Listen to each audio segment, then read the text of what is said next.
Afternoon. I hadn't finished eating the pork pie. That's on me. That's on me. I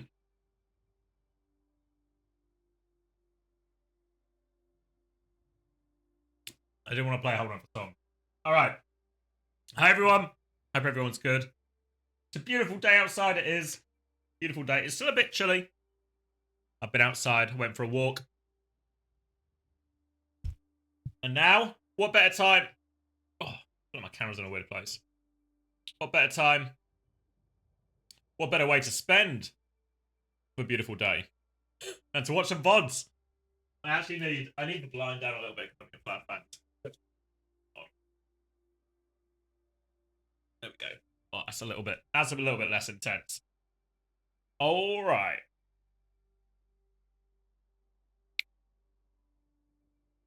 So it's been lovely, been productive recently. Job hunt stuff.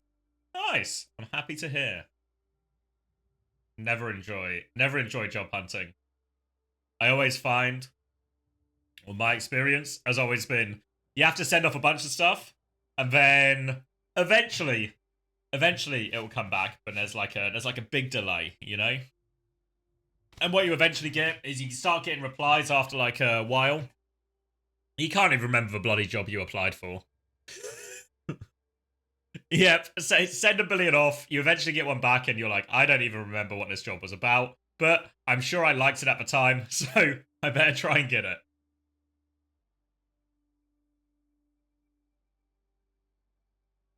One's got an offer 1.5 years later. Fuck. Yeah. I remember, which one was it? I think it was after I left the Smart Meter place. And I went, eventually I went to work for Experian, which maybe some people know. It's like it's a credit reference agency. They do like your credit scores and stuff. But I was applying for jobs, really wanted to find another job. And I was hearing nothing back from anywhere, and I was like starting to lose faith. And then I stopped for a bit to like give myself a break, then start doing it again. And then like 2 months later, I suddenly just get like 3 interview offers out of, well, not out of nowhere because I applied before, but just it felt like it was out of the blue. You recording on Coach anytime soon? Yeah, sometime within the next week or so. Just need to figure out schedules with people. We're doing the Q&A soon as well. Just need to me and Chrissy are free. Just need to get Maxwell to log in as well. Kill Flora, make Yi and Pelly start all the time. I think Flora's been good for it. I thought Flora's actually, honestly, I feel like Flora's been playing some of his best Overwatch so far this year.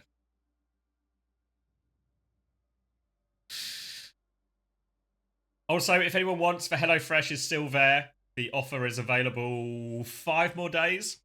5 more days. Yes to the China games. I need to figure out, because there's these games here, which are, this isn't this weekend, it's the weekend after, and then the weekend after that as well. But there's also another, let me get it up. Where was it? Speak to Chen, who's been super helpful. But there's also another round here, which I think this is going to be 16 teams going to 8 teams. So this is also happening here. This is happening this weekend, Friday, Saturday, Sunday. So I want to try and broadcast those again, but there's no official broadcast. So I'm speaking to Chen and some of the, he's been very helpful, and I guess my sort of contacts in China. So hopefully they can sort something out, and me and Hunter can cover those games as well. Then you'll get 3 weekends in a row. I think me and Hunter can do all of them. So yeah, I'm gonna be broadcasting them. I think they should start. I think it's 4 Beijing time, which I believe is actually 8 a.m. UK time, which is the same as Beijing. The same as Korea, if I'm not mistaken. Where am I going? Where am I going? 4 p.m. Make them time. 4 p.m. Yeah, 8 a.m. So really, yeah, basically pretty identical to what we got in Korea. So that should be nice for the next few weeks. Get some China action. See what the relative power level feels like in those regions. But that should be a lot of fun these next few weeks. Morning, Wrenchman.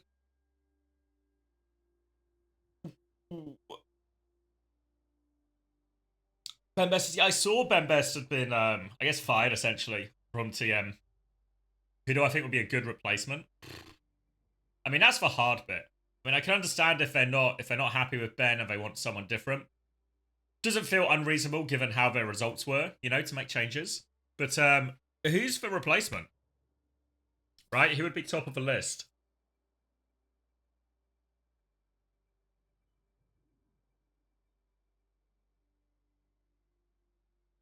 Yubi? Maybe.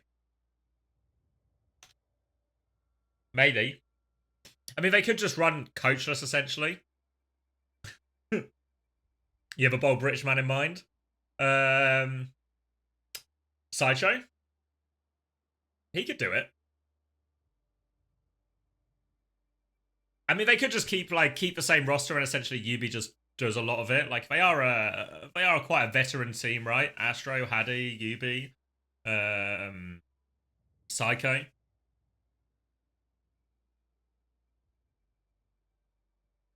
He could do it. They could do it. Gultak, maybe. Actually, you know what?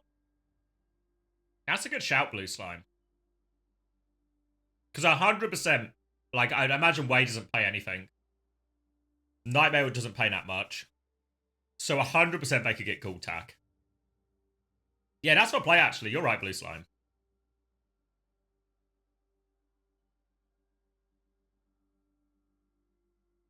Yeah, it actually should be Gultak. Actually, now you've said it, now you've put the idea out there.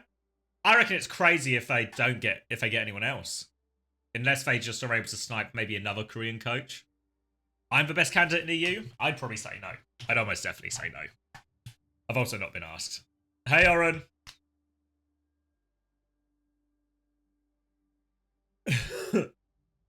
Yeah, I don't think it would be like not worth the drop off from my point of view. Plus, also you got to bear in mind big parts of stage 2. I'm just going to be away anyway with like a wedding and honeymoon and all of this. Anyway, should we find? So, how long have I got? It's like 2:30 now. I can probably stream for like 3 hours or so, maybe a bit longer. I'm currently at the gym, so I need to make dinner, but that's not until like a lot later. So I could probably like somewhere between 3 and 4 hours.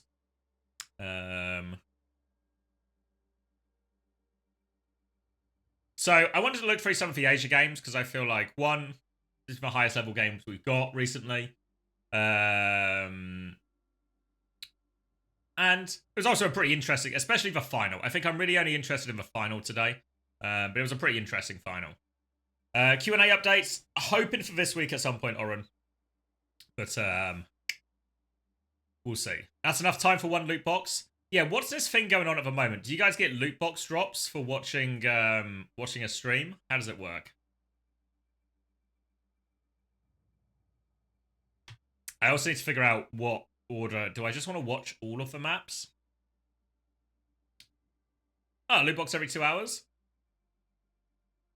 Up to 5? Okay. That's pretty decent, man. Should I put it in the title? Ooh. Loot box drops. Bang. 246810? Okay. Drops are working right? I believe so. I mean, they're on by default, so as long as they're on Overwatch side, should be good. All right. Should we just start at the top?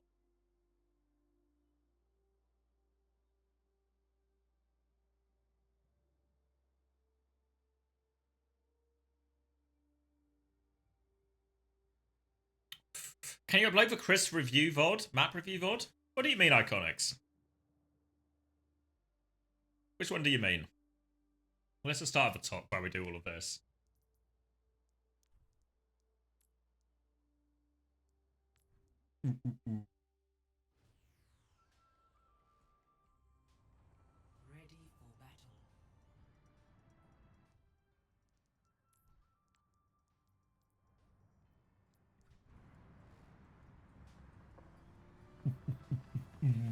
Yeah, I think we just start at the top and then just see how far we get. Obviously, we still have we are still very much suffering through the replay bug. Oh, when me and Chris was watching the Havana game versus, I'm pretty sure it is uploaded, Iconics. I think it's on my VODs channel. Yeah, this is for grand finals. Never being fixed. I don't reckon it's gonna get fixed in this patch. I reckon the next patch after this one, we have a chance.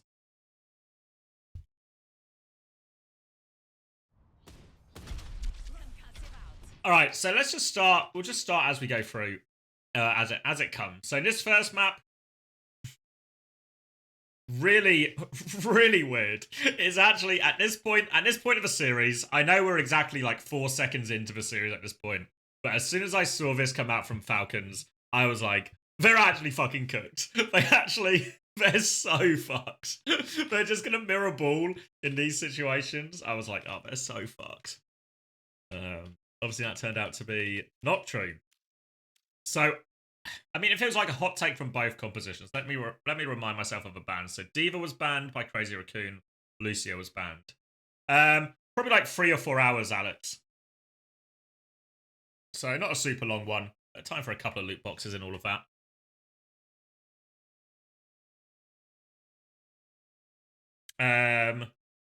So it feels like a super, honestly.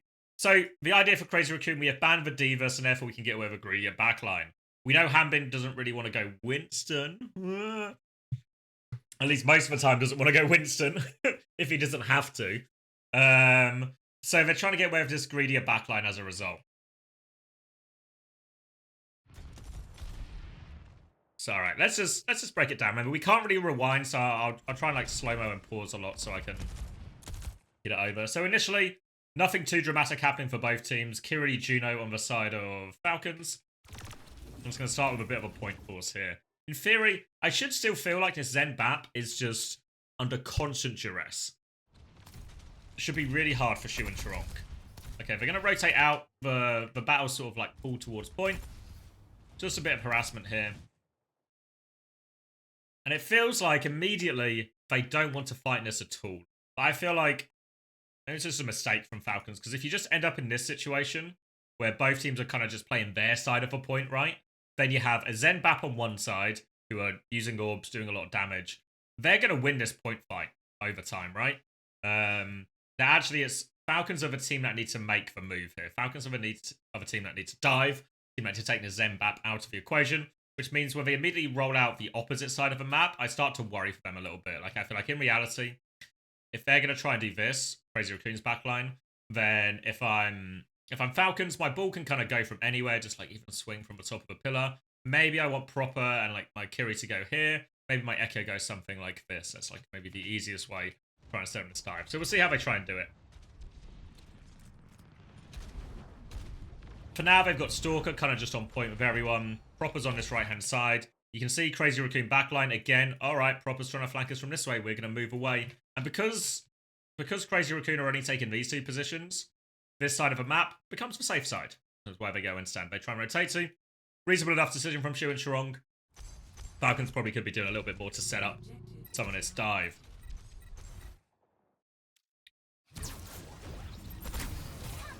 So you can see they're aware the dive is sort of coming from this left-hand side. You can see Proper and Fielder enclosing the position. The problem is, nobody else has got even remotely close. Do I dare go back? Okay. You have to be so careful going back. We can do it a little bit in like the first few minutes of each VOD, but after that. So Lips is going to take the orb.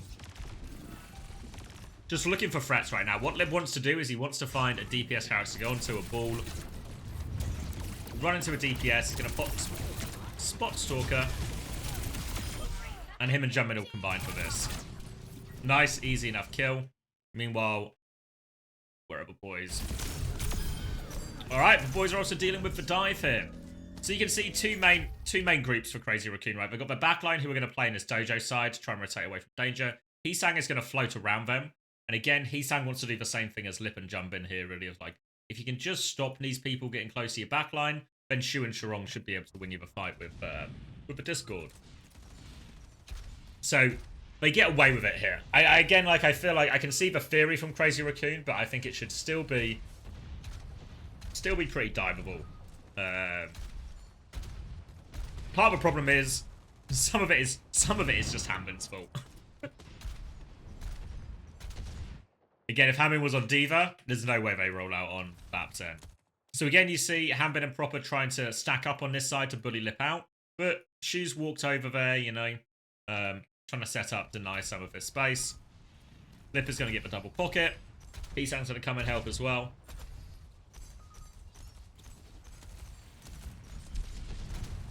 Shu's going to get caught a little bit. Discord comes out. And again, you can see Crazy Raccoon, everything's pretty easy for them so far, right? Just, the danger's on this side. We'll just put a lot of resources into this side, right? Want to see some kind of hit from a different position if we can. Alright, Hanbin's going to come rolling in. Again, we've seen a situation where Hanbin has now managed to find his timing right. But Proper's been forced back to point. Jumpin's ran into Stalker. So this becomes very easy for Crazy Raccoon to deal with all of a sudden, right? You see Filder's trying to walk out into the open, just gets caught.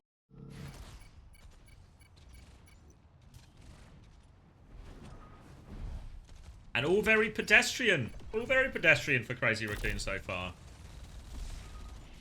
Dealing with one threat at a time. Shu and Shurong don't really feel like they've been under too much pressure at all. Shu will deal with Stalker, a bit of help from the orbs.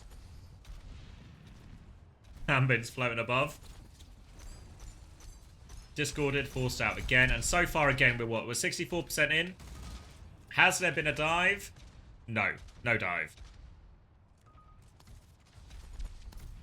Now it's going to be a really hard dive because Trong has Transcendence. If they get in trouble, she can window.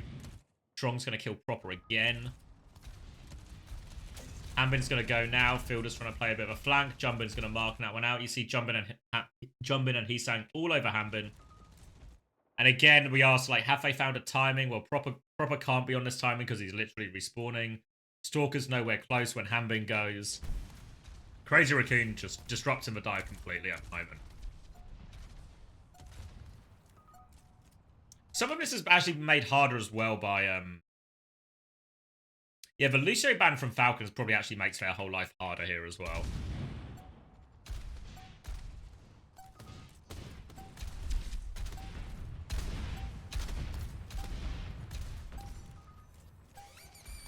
Alright, mine's on the point.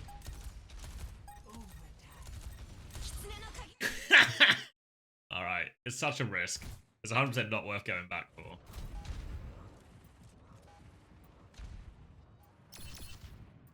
But I risked it anyway.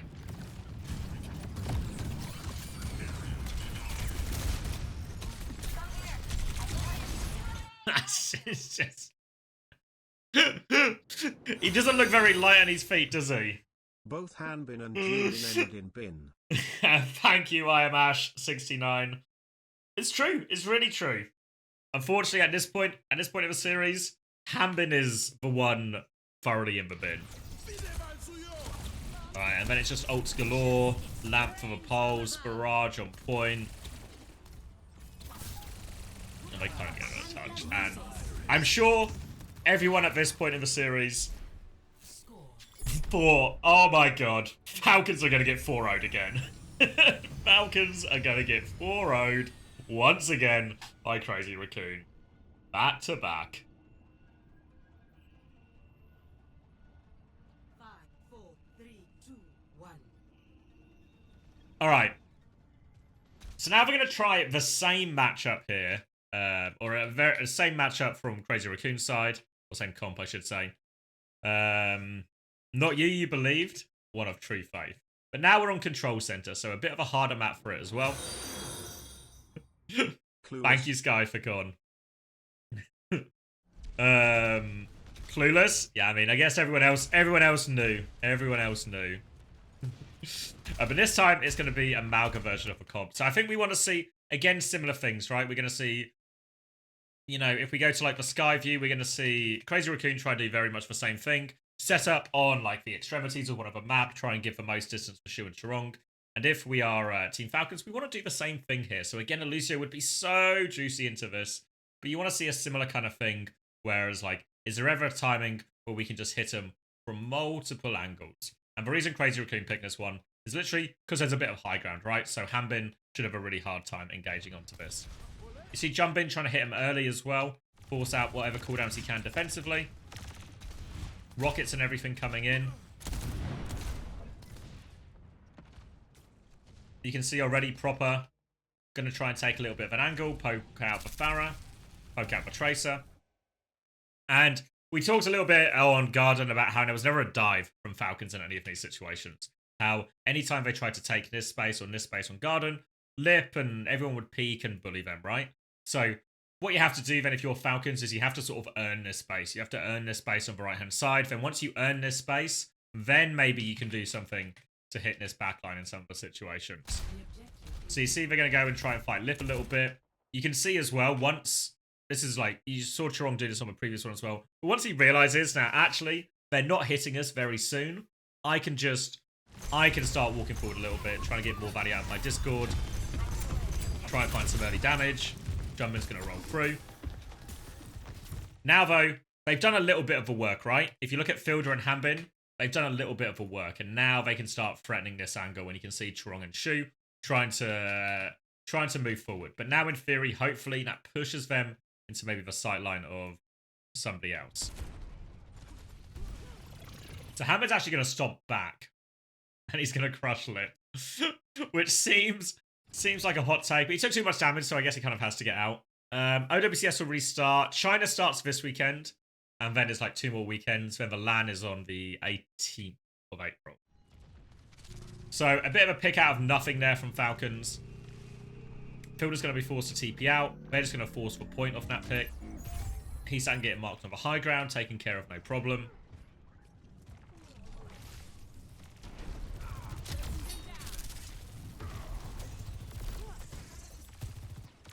Alright, so a little bit of fortune, but you can kind of see a little bit of a push and pull here where Falcons will try and take the side because they want to dive the backline. If they can't hit the backline, you know, they'll just turn and they'll just try and bully these guys out. So really it's a battle between these 3 to find value, but not get punished. That time Lip gets punished. As you can see now, Falcons are their sort of anchoring point. And again, where is everyone looking? Everyone's looking at Jumbin, everyone's looking at Lip. We're going to hard focus these players behind, and they sort of know, like, if the Bat, the Zen try and walk up too much, Hanbin can always turn and go for a stomp on them. He's just playing his life, though, happy to let everyone keep marking it. Again, a lot of tension going behind. Shu, Chirong, and Heesang are going to try to walk up during this. And then it all kind of comes down to this fight. Where is it? Here. Susie's been forced out. Disruptor shot comes through. Hanbin comes in. And again, we talk about, what would you call it? What do I call it? We call it like modern Overwatch, right? Where we sort of get these like, the main fight, the side fight here. And then there's always this ability of like, if this is a 3v3 like it is in this situation, is there an option for anyone to overload that, right?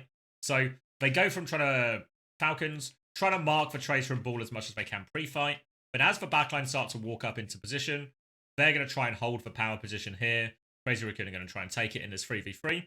And then Hanbin spots an opportunity, goes for a little run through, finds the slam. Slam's going to convert into 1 kill. Proper finds an opportunity to dive on. Stalker all sliding, kill that. Pulsebomb Transcendence coming in now as well.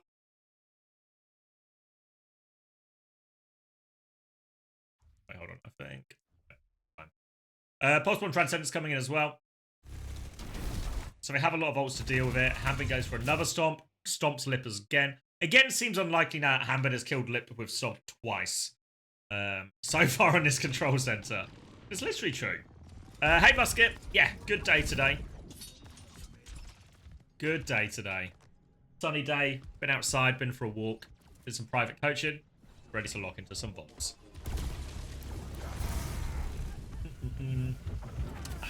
What am I looking at? Okay. They catch Heesang late. Full control right now. Catch Jumbin late as well. Yeah, starting this weekend, Lorky. Alright, now a chance to hold forward. If they want, they also have just a lot of the good ults here. Cage, so powerful into this Crazy Raccoon comp. I actually don't really know how Crazy Raccoon should try and take this. It's such a difficult fight for him. We're going to try and walk up. We'll see what they do. But the expectation is here, if I can really just hold the same positions. If I'm Falcons, I can keep holding these positions. I can mark the Tracer, I can mark the ball. If these three players ever walk up too much, a chance for Hambin to go, drop the cage. Maybe even a chance for Proper just to blade if he sees it as well.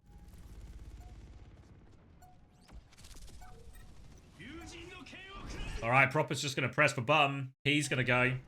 Window's going to come out. Slam here. Jumpin's trying to mark the blade as best he can. But Lip's going to die again. She's actually outside of the lamp. The minefield has somehow killed Fielder. And it's going to kill Hambin.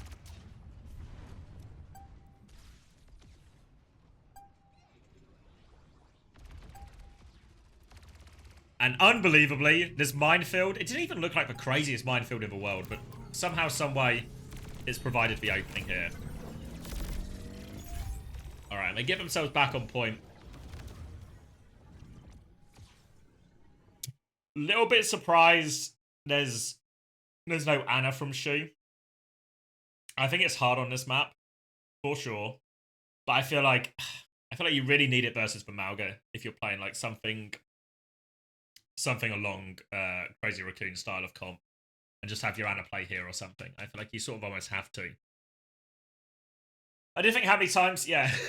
Yeah, Lips actually died pre-fight, I think, in all three of the fights so far. This one, it didn't matter, though. The other two, a bit more impactful. Alright, so we're going to start a relatively wide hold. Everyone on all sides of the map. But they have the cage here, so as long as Hambin finds cage value, they should be okay. Jumpin's actually gone back and swapped Malga as well.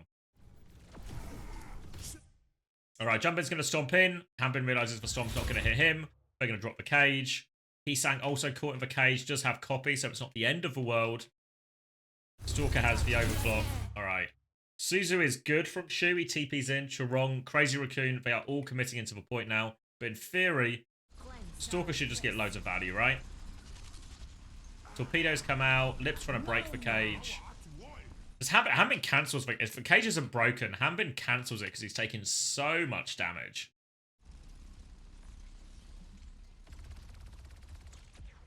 I really want to go back and see, like, I felt like there was no deflex in there maybe for him. Alright, so they sort of live.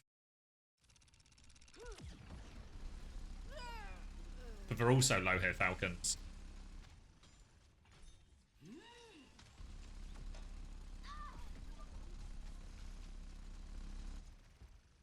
I think Lip's performance wasn't that good. I don't know. I didn't have like I didn't feel like he had like a big impact game, but I didn't feel like anything egregious. To be fair, this Tracer on this map right here has been a bit of a problem.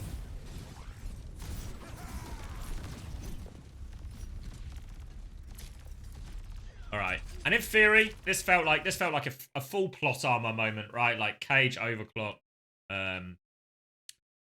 Obviously, Crazy Raccoon do a good job of staggering who gets caught in the cage, right? Like, they're just going to go send in, but Malga gets caught in the cage. My Echo with copy is going to copy Malga and get caught in the cage. And then we can sort of tank a lot of that. Hambin's going to die pretty quickly as a result. Really needed, like, more out of the deflect there from Proper. I didn't see exactly where it was, but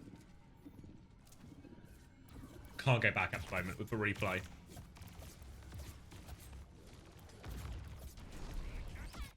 Alright, Dash 3 wants to jump in. We're actually going to find a lot of early position. Pulse bomb wide.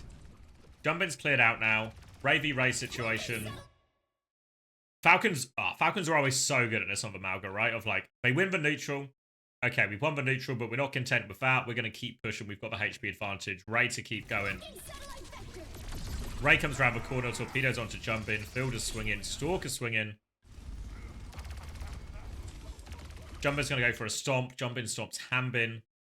Both teams are in the race. Stalker's going to fail to get out of this Ray trade. Like, he's failed to stay in his own Ray there. Hambin's 1 HP. Proper's going to try and get another one. Is Proper just gonna clutch? No, he's gonna get stopped.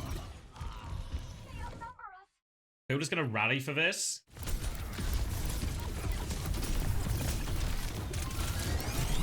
Oh. Alright, they get out. Wasted rally for it, though. And now it feels the plot armor.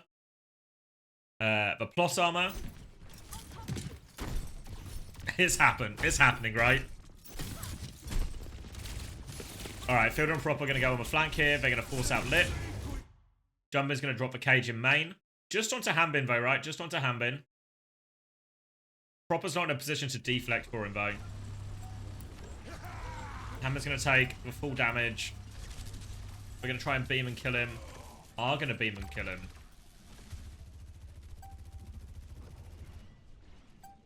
Now, this should be such an impossible situation for Falcons.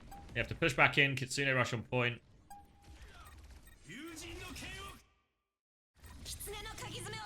Kitsune rush in response to the blade. Oh, torpedoes are going Chorong's way. They'll finish the kill. So they just find one off the blade from Proper. Kind of don't know why Chorong's here, you know? Don't know. He kind of just gets caught in the open, right? Proper will get it. He'll disengage the rest of the Kitsune rush. Fielder dies in the meantime, just trying to walk in and support Proper. Proper will dash for the touch. Triggers, keeps the overtime going. Proper can touch one more time. Proper's going to need a lot of help on these touches. They are all coming for Proper. Proper will die. Hanbin comes back in. Doesn't find anything with a stomp. Lips pulse bomb goes wide. Shio kills Shu. Shio kills Shu. Has had Suzu, had everything.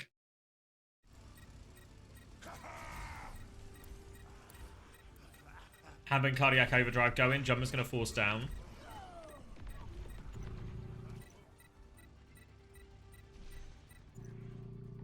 Yeah, I don't know. It's nothing kind of crazy or special, right? Like, I don't think... Like, Falcons do a good job juggling the point, forcing the overtime as long as possible. But it doesn't feel like they do anything crazy, right? Proper catches Chorong just in the open with his blade. Chio's torpedoes finish the job. Then Shu just dies with Suzu. Yeah, like, they kind of just... They didn't do anything special, I feel like, for that. Those kills onto Shu or Chorong. They were kind of just there for him. Yeah. A bit of a nothing burger, like. It was like an improbable clutch.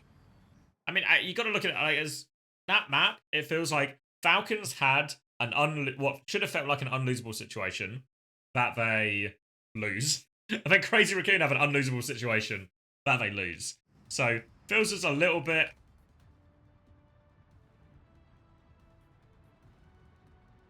sloppy from both teams. 5, 4, 3, 2, 1. Alright, now this is actually such an unbelievable hot take from Falcons, right? Because Falcons here are a...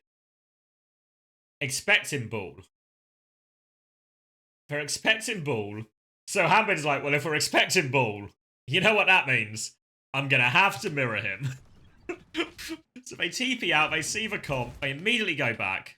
Thank God they got back. And they'll make the swap over to like a Genji Mauga variant. How do you play ball into Mauga? A lot of harassment in reality. You want to try and hit him. Generally speaking, the Mauga comp, the Mauga will normally have like quite a few of the rest of his team with him as well, some kind of 5-stack. So you want to just try and harass, roll through them, slam them, try and hit them on rotations, right? Because there'll be some times where, like, the Mauga team might be playing in, like, a room like this or something, and they're really hard to fucking kill. But you want to just try and harass them when they cross the open areas. That's why, if I can find... Where's Control Center? Is it up? That's why Control Center is typically one of the harder maps for it. That's Garden. Is it up again? Up again.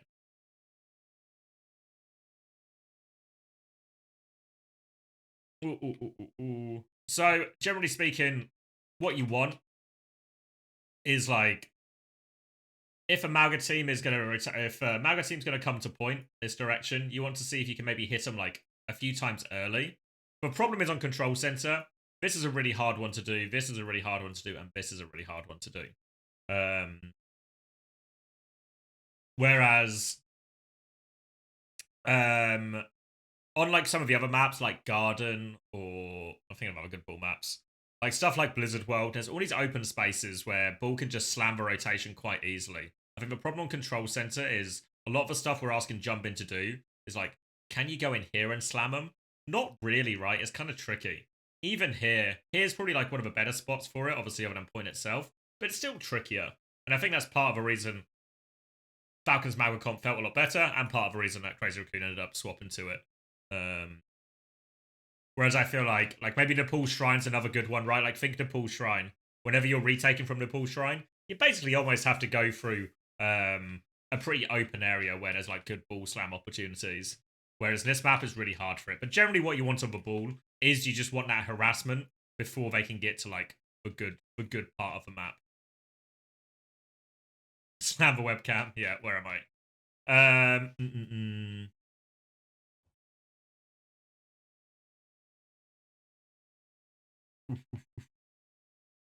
Slam the webcam. Yeah. Isn't the handball just to roll out and scout faster?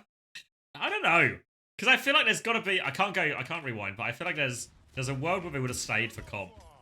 If they thought they were just... Because they did it on Lijiang Garden, right? So I think they would have stayed for comp if it wasn't Malga.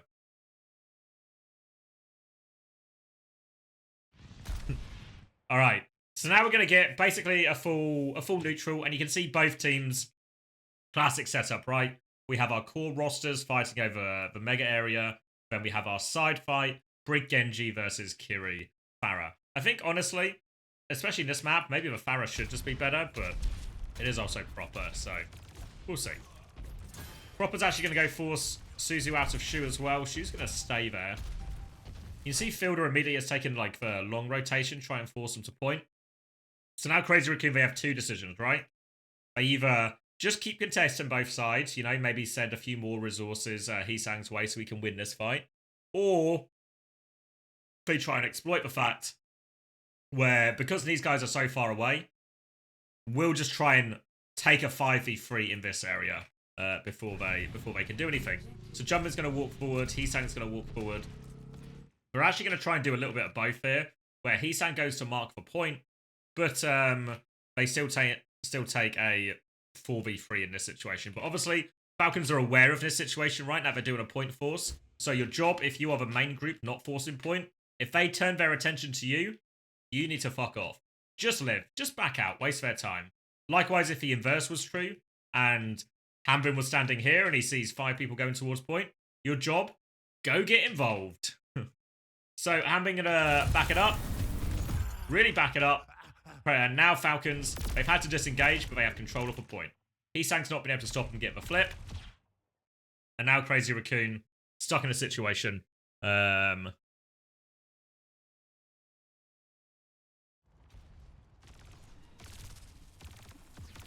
they're going to go back to point. But again, you can see Falcons have played this really smartly, right? They pressure here, they give space here. And then as the attention shifts back to point, they're going to give space here, take space here. And then they're all going to sort of group up. And now we're in a 5v5 situation. Proper's going to get the first touch. Deflex on point for Hanbin. Hanbin's going to come through. Suzu's been forced out. Proper dashes in again, just trying to put a lot of pressure on Lip. Hanbin's going to run all the way behind here as they try and fly in. You can see as they're flying in, they're actually, all this attention is on Heesang. So, like, we saw this quite a lot. This is how Falcons invariably play the Malga matchup, where they're often less interested in the Malga part of the Malga matchup, and they're much more interested in the DPS. You see Proper immediately onto Lip to take him out of the game, right? So then all of a sudden, forced to respond to the Genji a little bit here, forced to take the attention. And where does that create space? If Hanbin's going deep, if Proper's going deep, where's the space? It's actually for the backline to walk in, and they found themselves in this 3v1 situation. You can really ask the question of, like, how's Heesang ended up here, you know? And what has to be, like, a really rough situation. Jumper's going to try and respond with a stomp of his own, doesn't find it. They do punish Proper, so it's a 4v4 situation. Jumping goes for the stomp. Stalker's just going.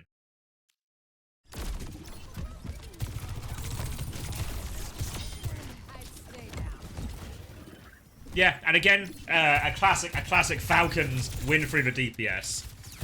win through, well, not just as in we have good DPS, but as in we're going to pressure the enemy DPS more than they are.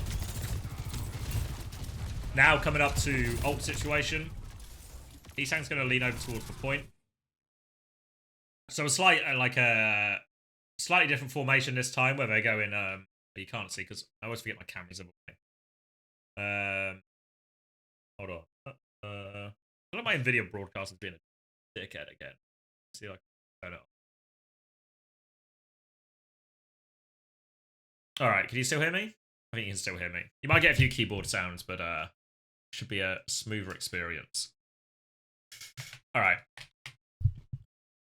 Okay, so different formation, very split push, trying to take in trying to take it from both sides. And you can see Falcons immediately, it kind of just not responded to this, right? Like if they had, maybe if they're Brig Genji here, could keep out on this side, otherwise they could mark point as well. Kind of just doing neither, really. So Proper's going to go respond to a point now. Hanbin's going to try and run out. Hanbin's actually ran out main here. So they get themselves out of a pickle here, Falcons, but obviously they've lost their hold, basically. Crazy Raccoon now have all the space. We get towards a relatively big ult fight on point. Jumpin's going to start swinging early. Hanbin goes for a bit of a stomp. Jumpin hits the stomp on the choke. Hanbin's was more of just a drive-by. Proper just trying to pressure the backline. Stalker's going to slide out. Ray's come through. Shio doesn't quite have his Ray yet.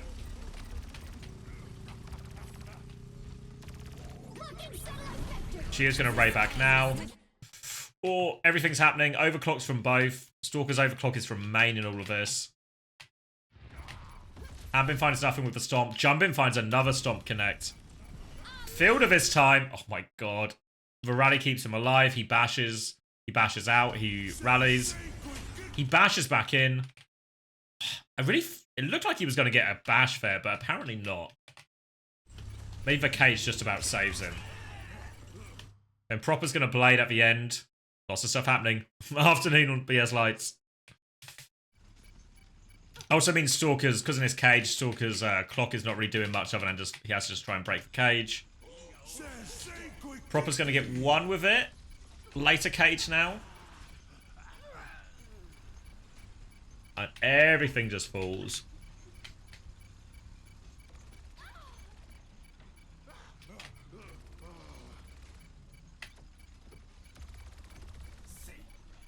Whole lot of Q presses.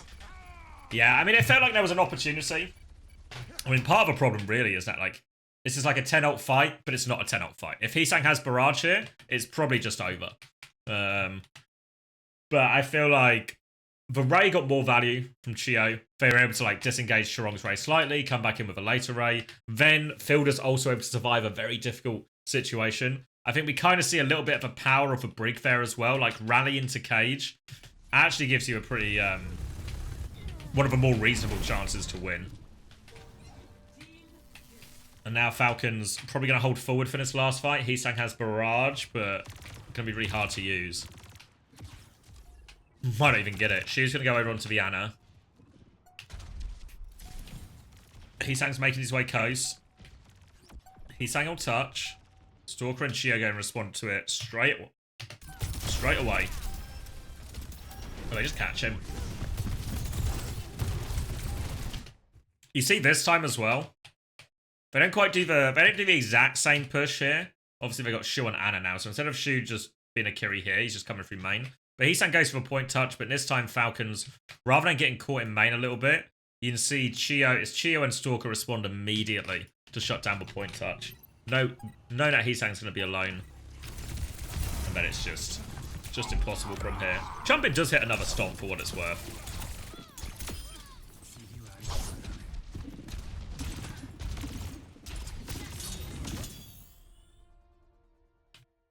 All right.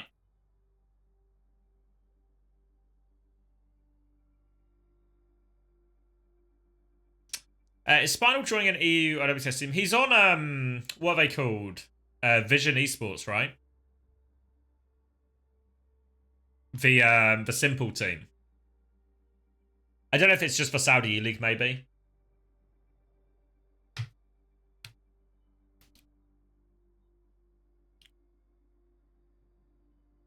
Yeah, both flex supports, but I imagine they'll just do some double flex comps, honestly.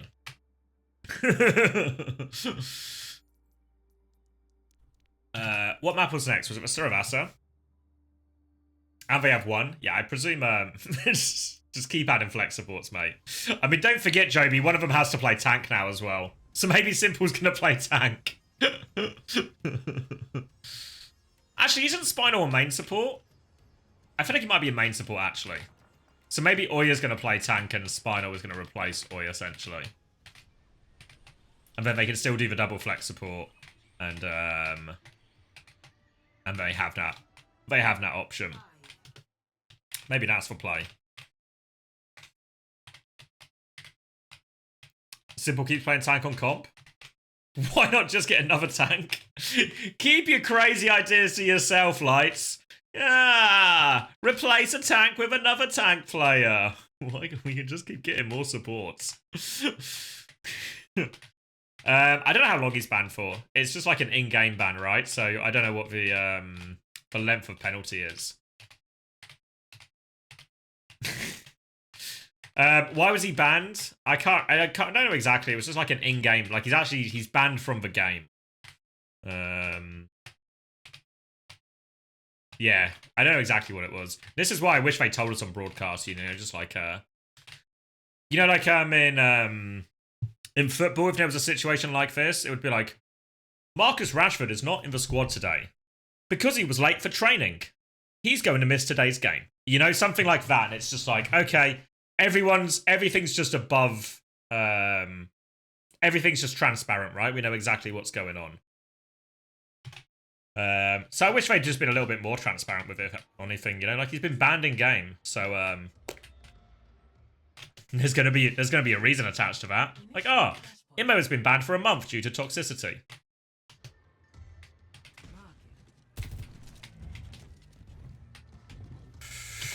All right, let's see where we're banned. Sorry, I didn't actually answer your question yet about thoughts on the first map. Thoughts on the first map. I don't know. I mean, the ball was atrocious. The ball was not good from Falcons at all. So the fact that they even entertained the idea potentially on Night Market is actually such a fucking hot take from them. But luckily, Crazy Raccoon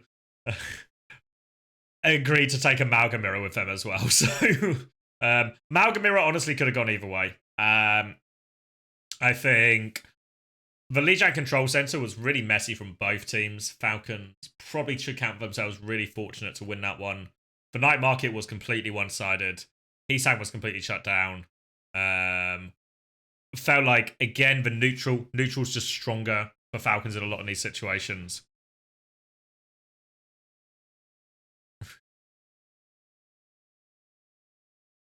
Should have tried Ana, or should the Genji make it too difficult? It depends a little bit on the map. I think the idea behind the Genji in a lot of situations is pretty good. Anyway, in these type of Malga matchups, but it's particularly good against the Ana version. And I think on Lijiang Tower as well, it's a hard map to play Ana on. I think that's probably part of the reason why we didn't see either team ban the Ana either, because they just thought, if you want to play the Ana, we can probably just kill it anyway. So, but if you're playing like other maps, I don't know, like a Root or a even an Esperanza or something, I think you can get away with it a lot more. Because we saw Shu actually make the swap on Night Market because it was clear they felt, actually, we're not winning this like Malga Mirror without the Ana version.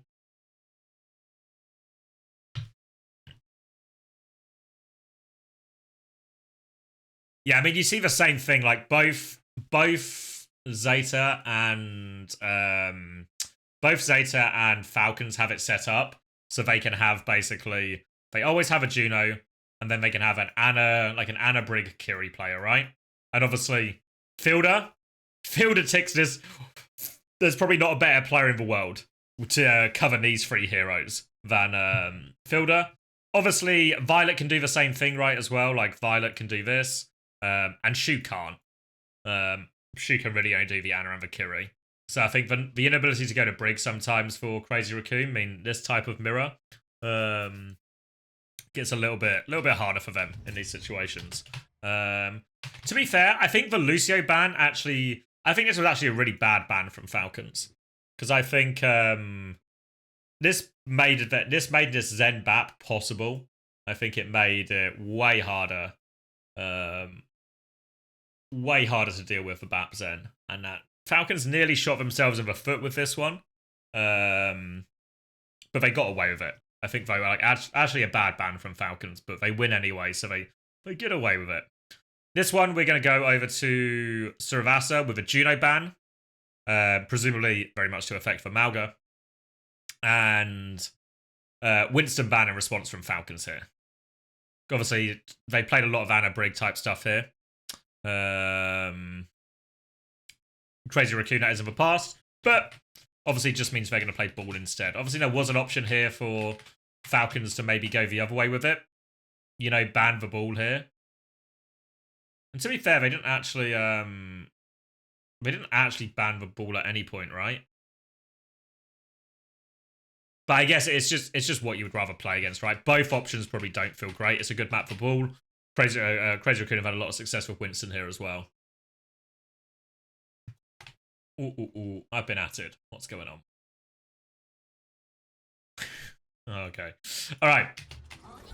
This one might be one of the lesser interesting ones, I guess. It was quite one-sided, right?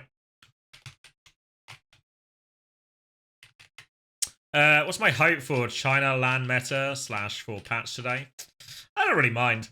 I don't get this, I don't know. I don't buy into the, what's the word? I was going to say the concept of fun, but that's not the way to phrase it. I don't buy into the idea necessarily that there's a huge difference in what you watch in terms of like compositions or heroes. Yeah, I know. No, that's like the wrong phrasing. I'm not anti-fun. I just believe it's all enjoyable. If anything, I'm anti-no fun. I'm anti the concept of boring. I feel like whenever, because Malga's the one people always fucking moan about, right? You know, like, oh, fucking Malga meta. How can I watch a Malga meta? Like, what do you mean? It's just Overwatch, mate. Just enjoy it, you know? Because I had a couple of comments on my YouTube videos on like my VODs channel, and on like the live stream that's on my main channel. From the Crazy Raccoon Falcons final. And some of the comments were just like, oh, another bloody Malga meta. And I was like, come on, we've barely even seen that much Malga. Look at these comps. We saw Malga on, what's this, like, one map was a full Malga mirror. 2 maps had 0 Malga. 1 map was a full Malga mirror. And then we've had like a little bit of Malga mirror on some of this and other stuff. So, yeah. And also these Malga comps also, I mean, maybe with the exception of this last one, they're not even full mirrors, right? Like there's like very different versions of them. We got like Crazy Raccoon's Torb Sim version versus like the Genji Sojin, you know?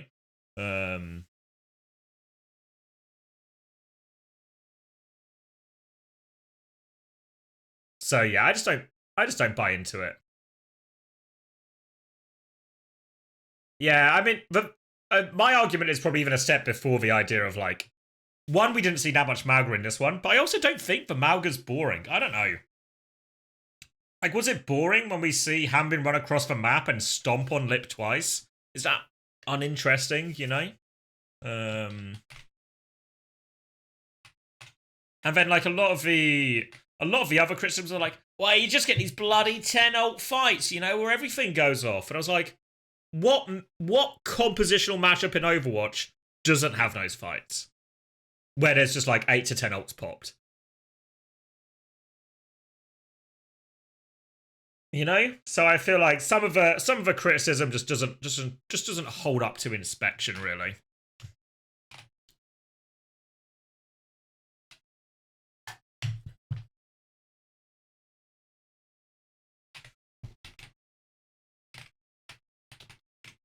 Yeah, because I saw a few people tweeting as well, like, I don't know. Maybe the thing that and I understand the hypocrisy here of what I'm about to do. But what I think I want to complain about the most is people just complaining. I'm actually anti-complaining. I mean, there's plenty of stuff that might have some merit to complain or criticize about. But when people are just like I saw some people talking about like, oh, what a boring playoffs we had, you know? What a boring playoffs. And it's like, yeah, but we always... It's also kind of like... It's not the most exciting game, but it is kind of crazy when crazy... Word trapped. When Crazy Raccoon 4-0 Falcons, right? Like, that's like... It's not going to be a game of all time, but it's kind of... It's like a... You know when look, I'll use an anti-Man United one. You know when like Liverpool beat Man United 7-1? It's not the most interesting game of football because it's pretty obvious Liverpool are going to win from pretty early on due to their huge goal lead. But oh my god, 7-0, thank you Archie. But actually, is there not a certain, oh my god, can you believe this is what is happening? Can you believe this is happening? You know, that was in the upper bracket final. Can you believe Falcons are doing this in the upper bracket final? So I feel like the idea that it was a boring tournament. I mean, there's been more exciting tournaments, sure. But I think just because something isn't the best thing you've ever seen doesn't make it not fun or boring. And actually, I think this grand final, it was a class grand final, no? I saw some people complaining as well. Oh, I hate that Crazy Raccoon and Falcons always go to. They just always go to the lands. They're just always winning. Like, well, that's who we want to send to the lands, no? We want to send the two best teams to the lands. Like when I'll use football as an example again, but like I use NFL as well, right? When the Eagles and the Chiefs are just the best teams multiple years in a row, fuck it. Let them keep playing each other. Let them keep playing each other, you know? Same with like Real Madrid versus Barcelona. Fuck it. Let them, if they want to keep meeting each other in cup finals, in the league, and then in the Champions League or something, fucking let them do it. It's good entertainment.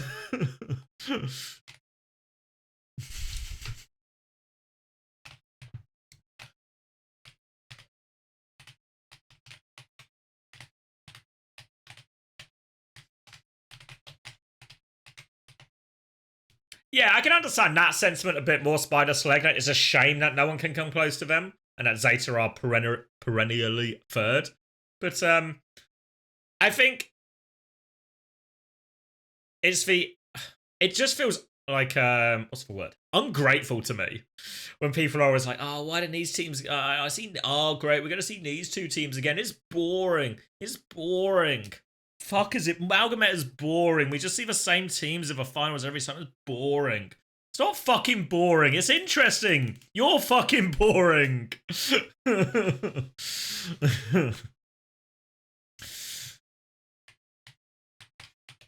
So I think it's more I guess like just the tone and the approach where it's like you know, like when I watch sport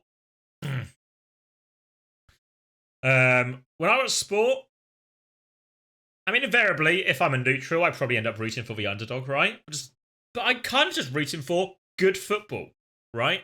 I'm just rooting for good football, good NFL, good whatever, good Age of Empires, good Counter-Strike, whatever it is, you know? So as long as the games are interesting, I think that's really enough.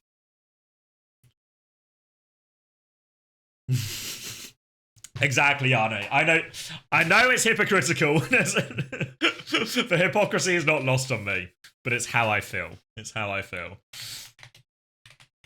So, yeah, I don't know. People who just complain about having to watch Crazy Raccoon versus Falcons, like, actually, just fuck off. You don't like Overwatch then, mate. It's fine not to like Overwatch, but don't pretend to like Overwatch and then complain that Crazy Raccoon are playing Falcons again. If they keep delivering, fucking just keep putting them out there. All right, end of run. Let's go watch this. Let's go watch this boring Crazy Raccoon versus Falcons game. All right, immediate sleep. We should probably talk about the matchups a little bit here. So it's gonna be Anna Brig. Anna Brig, Ball here, Lucio Ball, or Lucio Anna on the other side. So in theory, problems for Fielder. Should be hard for him, but as long as he can hit sleeps, he will be okay. The immediate sleep is going to come in, and Jumpin has been annihilated.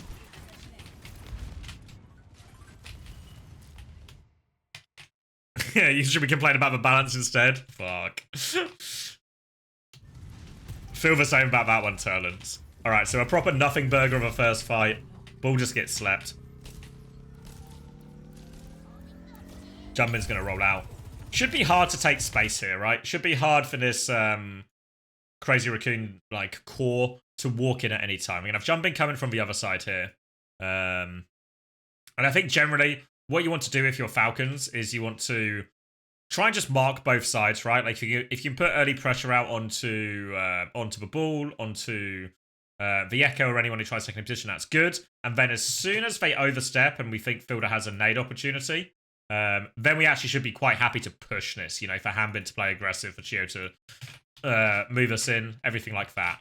So I think for the most part, it's probably just like Stalker and Fielder with a bit of attention here. Fielder's got a lot to do, right? Fielder's got to like look for the nade timing, look for the sleep timing. Both things kind of important. Fielder's going to get booped in the back here. And you're going to see Crazy Raccoon try and move. You see how Jumpin, he's not looking for the kill here. He's not trying to take a fight. He's just trying to take Fielder's attention, because if he takes Fielder's attention, then everyone can maybe walk in. You see Hanbin vote, just happy to play kind of slow. Be awkward to deal with. They call out they're dealing with Jumpin, I think, because obviously you can see like Stalker and Chio, they are getting involved. Jumpin's going to get out, so Jumpin played this fight pretty reasonably, right? Managed to get in, get out, take the attention, and now all of a sudden... And we've seen Crazy Raccoon did the same on Lijiang Tower, right? Their ability to retake space has been pretty good. So now we're going to slow it down. Both teams playing opposite sides. Stalker cops a shot. More pressure onto Stalker. Slam comes through. Stalker just gets kind of stuck in here. Was everyone just low on resources? I'm not convinced. Still have a lot of Matrix. Don't have Nade. Don't have Amp. Feels like everyone backs out in this choke, and I'm not quite sure exactly why. And then Stalker just gets sort of left for dead. I mean, I feel just going to have to back out in this choke here. But I'm a bit surprised to see Hanbin go this far back. I feel like Hanbin kind of just concedes all of the map for free. Chio's going to try and respond to help Stalker. And it's going to be a desperately cheap retake here. Yeah, so I think just kind of scared. Just scared from Falcons. I think the retake felt too easy again. And to be fair, it was the same on Lijiang Night Market, right? Where they had their hold. They just let Crazy Raccoon come in both flanks, and then they just had no space. So this is going to be easy cleanup off that. They actually get a kill on Charong. Don't say nothing, Burger. Fuck. Alright, slightly earlier nano for Crazy Raccoon. Slightly earlier copy. Now if I'm Crazy Raccoon, I can actually play this quite slowly now. You know, they have to walk out force point. There's opportunities for jump into slam here. Find a nade, find a rail, stuff like this. I think there's maybe a bit of onus. This is where the Echo feels like a bit of a weird pick. Like, it's good for marking the ball, but who takes the aggressive position here, you know? Like, we'll see how Falcons approach it. They're just going to try and clear out the ball at first. You see Stalker's trying to get a bit of an angle here. They've successfully cleared the ball. Now Hanbin's going to go. Stalker's going to hit the stickies. Both Echoes will live.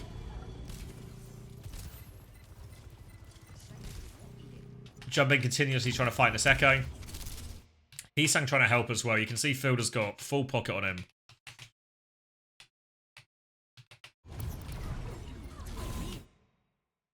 You see Jumpin doing this is like... Where is it? So he's like trying to help a side fight. Helps for side fight a bit. And then he rolls back through. So as Hanbin's trying to force point, all of a sudden Hanbin gets boot back in as well. So this is Jumpin like... exploiting, or using the fact that ball has such high mobility just to do a little bit of everything. So now Stalker's going to get nanoed in. Later nano onto Heesang. You can see a bit more help. Proper's actually going to slide in, so it's just an even situation right now. Nano's traded. Proper has slid in, though. Jump in looking for a slam on the choke. Disrupt a shot there as well. They can pocket everyone through. They need to get themselves back on point. Sleep thrown out from Shu. Oh, Proper just dinks one around the corner. Proper can't find any more. And they're just going to disengage off the back of that. Jump in. Oh, wait. Jumper's going to go for the mines. You can see far side of your screen, Heesang coming back in.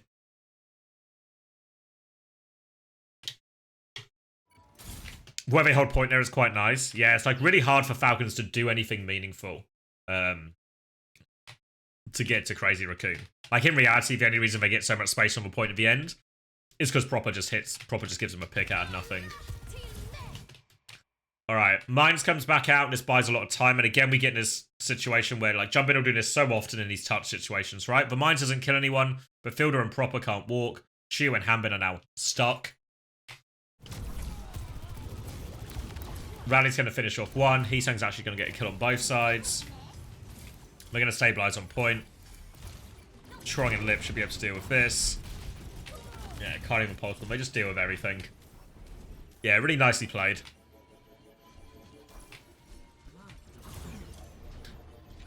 That's right, Gogs. You get, I think it's up to 5 loot boxes from watching Overwatch streamers. I think it's 1 every 2 hours or something. Something along those lines.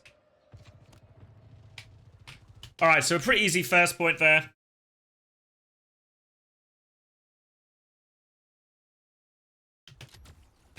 Stalker's still on the Echo. I feel like the Echo doesn't really help here. What were the bans again? It wasn't a DPS ban, wasn't it?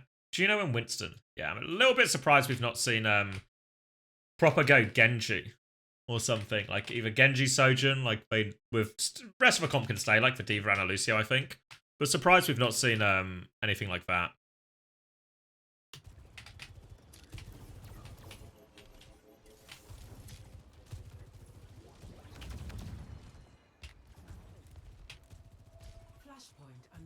Not 10 hours today. We're streaming China at the weekend though, so there'll be more opportunities. Alright, Nano... Oh, sorry. Overclock. She's going to beat back. Can they catch anything? They really go for it. I kind of hate... I really don't like the beating in response to Overclock unless you can really catch them, right? Unless you think they are actually just taking the piss with how close they are. Because I feel like it's so easy for the overclocking team to disengage here. Obviously, I think this is the one, if I remember right, where Lip gets like insane peel, right? Because you can see they're really going for Lip right now. Disruptor shot here, Shio's here. Hanbin's marking the Ana as well, right? So again, there's like 2 points of pressure on the dive. So in theory, the beat push looks pretty good. Trong also down here. Lip will get round the corner. Gets the mini. Shuno has line of sight of him again. Nade comes in. Lip. Low. Can't find the shot. Health is now only going up. Hanbin's here now. Obviously, you can see it's like a hard one for Stalker to follow with, right? He's going to force the copy onto Heesang at least when this all goes on. Lip finds a kill. Slides through, slides underneath Hanbin.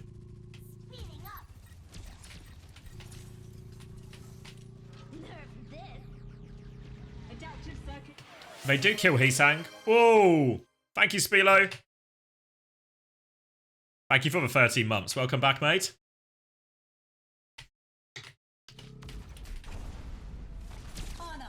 Yeah, the Stalker keeps going with the copy, but they can deal with and kill that.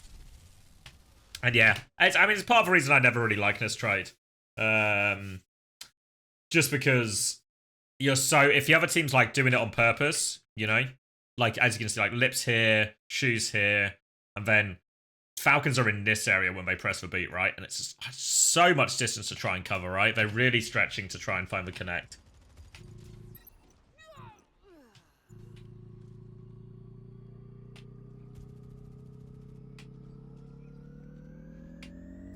Yeah, I mean, I think they probably, like, I don't know, if it was me, I would probably rather just not beat at all and just D-peek it if I can.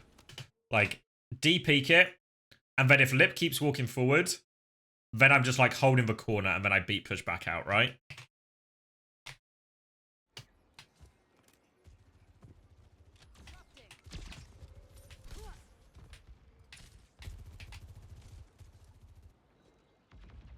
Hey, Asbo. Oh yeah, Speedo, I forgot. Actually, it's triggered a memory now. I forgot I didn't respond to your message. I read it, but it was like as I was going to bed. So I was like, I'll respond to it properly tomorrow. And then get caught up doing things. But I will respond, don't worry.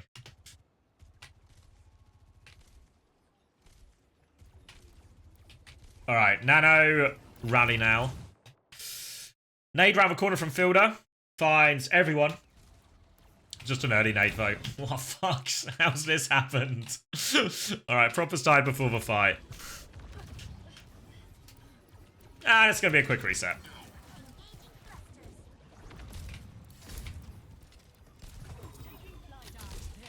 Exactly, San, yeah. Okay, they sleep jump in here. Stalkers underneath, can they find enough punish? Nade, beam. Yeah, they do. Alright, second time it's happened now. Trunk holding really close. Nano onto Heesang as well.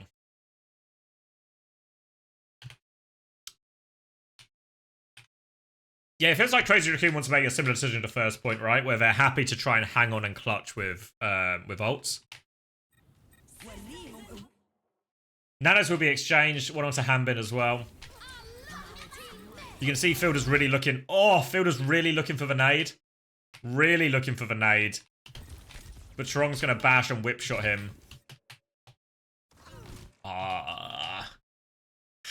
Fuck, you can see the play, right? You can see Fielder wanted to come up this side, just get, like, past him. Past him so he can hit the big nade, or he just hit it onto the back line. Charong marks it, though. Fielder can't find the play. And another situation where Crazy Raccoon have been very happy to invest ultimates while they hold for point. And that's just going to be point off that as well.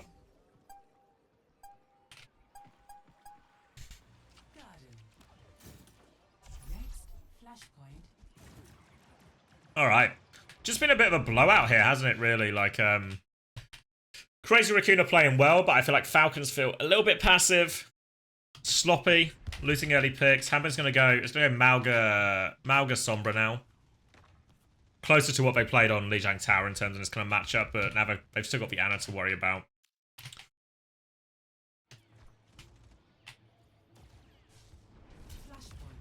Alright, Proper's going to dash through everyone and take so much damage. I'm with you. Not so fast. Oh, just doesn't quite... Oh, fuck. Doesn't quite deflect the nade. So Charong's going to get pocketed through... Oh, no. They still find 2 kills.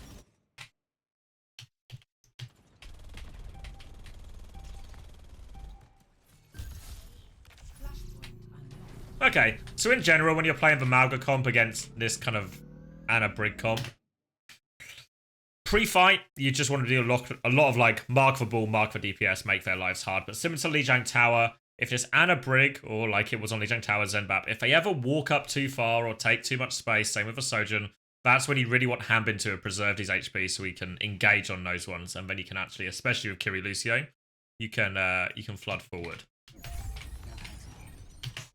Is HelloFresh good? Yeah, I enjoyed mine. I got 5 meals. I think it cost me 20 quid. 20 quid for 5 meals. So it's like, especially when you can get the discounted boxes, I think it's definitely worth it. Like, the food quality is good. The recipes are easy enough. Everything just comes in, like, pre-made, or, like, pre-measured sachets and stuff. I think it's one of those, like, because I know a lot of people have tried it, but not many people who do it regularly. So I think if you're getting it like every week, I think it's like that's when it gets really pricey, right? When you're out of a discount, so you're doing it every week. But if you just have it every now and again around the offers, maybe get some recipes you haven't tried before and stuff. That's probably like the best min-max way. That's probably like the best min-max way to do it, you know? Get it while the offers are there. Try it. Get some cheap meals. Maybe learn some new recipes. Because most of the recipes are actually, even if you don't have the exact list of ingredients, they're pretty easy to replicate though, you know?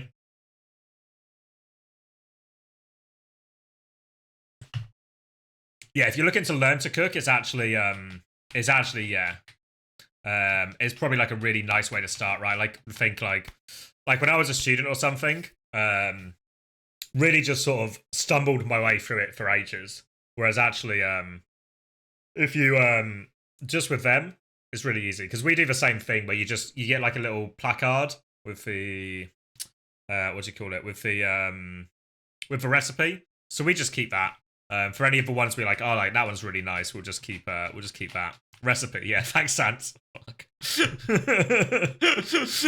one of those niche words. Can I hook you up for Sunday roast? I don't know if they do Sunday roasts. They're normally a lot more like they're either like there's quite a lot of Asian dishes on there, or just like meat and vegetable type things. I think you only get free breakfast for life if you're American, full disclosure, Alpha.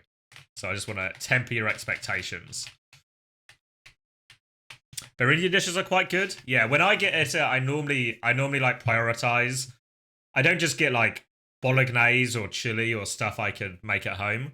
I always go for stuff like I haven't made before, or I don't know what it is, but it sounds kind of nice, you know? And then maybe hopefully learn a thing or two. Alright, I really want to rewind because I didn't see exactly what happened there. She's just hard pronounced for the G in bolognese. Yeah. That's how I've always said it. Never been corrected by a person Italian or otherwise. Don't know that many Italian people. Adaptive circuits. Genji. Am I wrong or are you wrong? It's probably me that's wrong. When it comes to pronunciation, it's probably safe to say I'm in the wrong. But that's never stopped me before.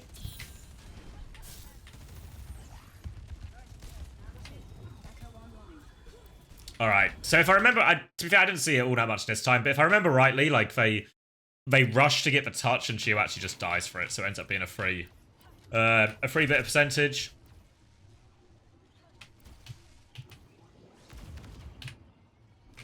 Strong also onto Velucio now. Hanbin's going to do, like, essentially a drive-through, sweep this backline back. They get to take a little bit of a space.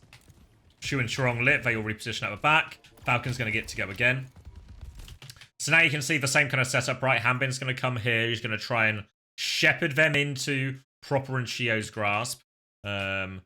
Difficult situation, actually, now. Like, Falcons have sort of done it step by step, right? In terms of, like, clear them out of one area, force them into another area until you've maybe got them trapped. Hanbin's now going to come in. Shu's going to juke it. Beat push comes in as well. Should be good for some kills here. Shu's going to hit the sleep. Chorong's going to hit the boop to slow him down. Mine's come in as well. Chorong dies. Nade is going to be Suzu'd. They kill Shu. Jumpin finds one trade. Needs to be a little bit careful here. They're quite split. Lip's going to get another one. Stalker's going to go onto Lip, but Jumpin's there. Oh, the virus killed onto Lip.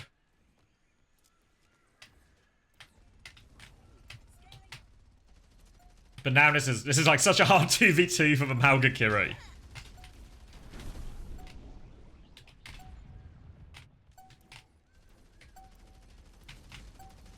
Bolognese. And yeah, they're just going to get cleaned up. And that's just it, isn't it? That's just map.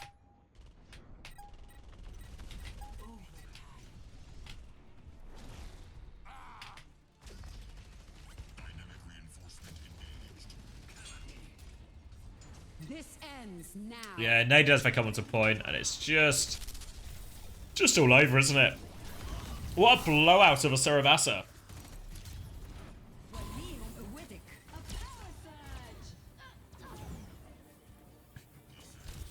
Yeah, to be fair, like, Crazy Raccoon played it well, but I don't think they had to do anything particularly impressive or particularly out of the ordinary. A lot of their recontest is probably where they won it big time, right? Contesting when they had control of point, but still had the ults.